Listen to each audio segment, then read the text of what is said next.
Hello guys, welcome back. I'm going to show here how you name variants on starting with certain progress that is starting with very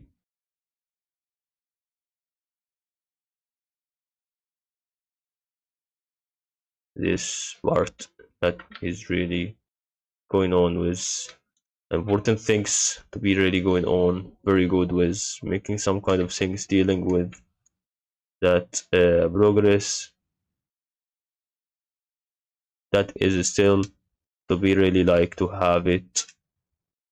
So what you're gonna do actually is how to go with going on and make our adding variant. Now I go with this variant. Now once you click on this variant, now double click on the variant and name it. Now you're gonna see the variant has been changed, and that is actually about how you see it, and that is almost about